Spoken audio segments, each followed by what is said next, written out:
Shia LaBeouf was on Real Ones, and he was talking about how much better of a person and husband and father he is now, right? And here's what he said. My job isn't to feel right. My purpose in life isn't to be happy no more. That's what my purpose used to be, which is such a shitty aim in life. My aim in life, in totality, my whole purpose for existing in life was to be happy. And that's not my purpose anymore. And now? Yeah, my purpose now is to be useful. You know, usually when, particularly psychologically, defining the problem usually unveils what the answer to that problem is, right? So the problem is that I have no purpose, and I'm biologically wired to have purpose, and that's what it's going to fulfill me. Then I need to go find it in whatever way I can. And it's not going to be the same for everybody. I mean, some people find it through service, like the military or police or first responders or community service or whatever it is. Some people find it in business, creating jobs, mentoring people, stuff like that. Some people find it in their family. I mean, and then to some degree, all of those things, right? For some folks. Sure. But that's the goal, right? Is to refocus this person back onto purpose. Now it's more difficult these days because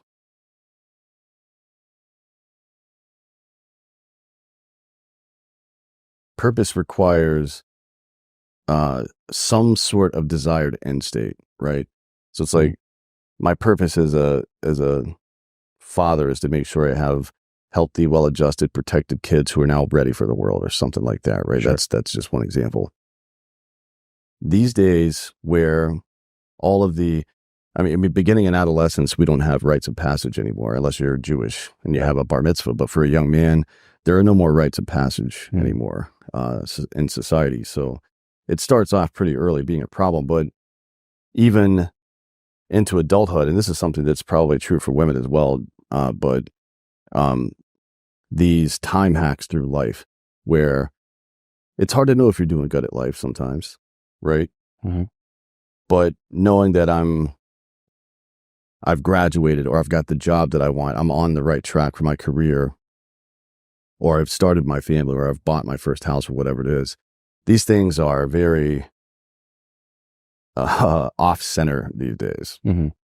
A lot of them are pushed to the right, year-wise, by quite a bit, like 10 years in a lot of cases. I was reading somewhere recently that the most common living arrangement for men under 35 currently is with their parents.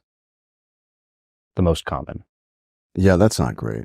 And there's a lot of societal factors for that, seems right? backwards for sure. I mean, inflation's rough, housing market's rough. Yes.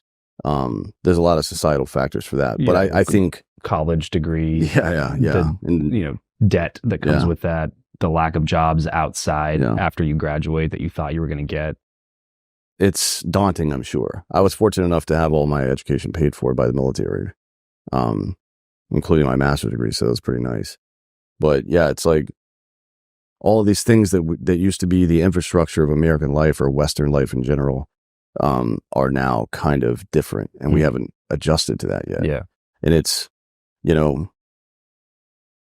I don't know if we're doing it on purpose, but it feels like we are, but we're delaying maturity a lot. Yeah. I think that people mature at the rate that they are required to mature. Correct. Right? Yeah. And I don't think you do them any favors by delaying that. I think that a man should be a man by 16, right? Like you should, if things go wrong and something happens with your family, you should not like you're going to go get a $100,000 a year job. It's not what I mean, but you should be of sound mind, making good decisions with your eye on the future, right? At 16, you can't be still fucking around on video games thinking that it's all going to be okay until you're 22, and then you'll figure out what you're going to do, right? Not like people will say that's like, oh, don't put so much pressure on them. Why? Pressure makes diamonds, bitch. Right. Like, what are you talking about? What kind of soft ass society do you want to live in? That doesn't make any sense to me. People will mature as they are required to. Like I've seen half the sergeants in the Army are 22 years old, right? 22. They're out there and they've got 3 or 6 or sometimes 12 dudes following them into combat. Yeah. You're telling me that 22-year-old can't make the good decisions elsewhere? Of course they can. Right. We just don't require them to. People will rise to the level of requirement. And that's part of it too. You know, when you coddle people who are going through this psychological distress, they get comfortable in that period. Mm-hmm. And that is unacceptable. It can't happen like that. It should be uncomfortable to be in psychological distress. It should be uncomfortable to be in a job you don't like, or a relationship you don't like, or not in a relationship that you want to be in, or whatever, right? Mm-hmm. Like that discomfort is what's supposed to make you go do these things. Correct. And everybody's talking about, all the gurus are talking about, you know, manufacturing discomfort for yourself. And it isn't rocket surgery, man. Just like do the thing, whatever it is. That's why I love Chris Williamson. He just always says that. Just do the thing. Whatever it is, just go do the thing. Right. Yeah, thinking about doing the thing isn't doing the thing. Right. Planning to do the thing isn't doing the thing. Yeah. Just go do it, man. I mean, in troop leading procedures, one of the things we use to build operations in the military, the first thing you do after you get a generalized plan is called start necessary movement, right? Mm-hmm. So I get a warning order, and then I start my necessary movement. Like, hey, we got to go take this hill. We'll get you details on the way. All right, I'm just going to go start doing stuff. An implicit act, right? And something about that investment, I think, one, it's traction, right? Yep. I'm sure you know about that. Like getting that stone rolling at first is a big thing. Mm-hmm. But then, you know, you can, some of these things that cause us problems sometimes, like spent cost fallacy, for example, you can leverage that too, right?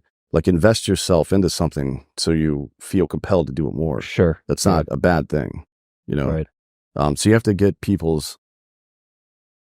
you have to rearrange this dude's mind from it's okay to feel this way. Yeah. And it's like, you shouldn't, it's not bad to feel that way intrinsically, right?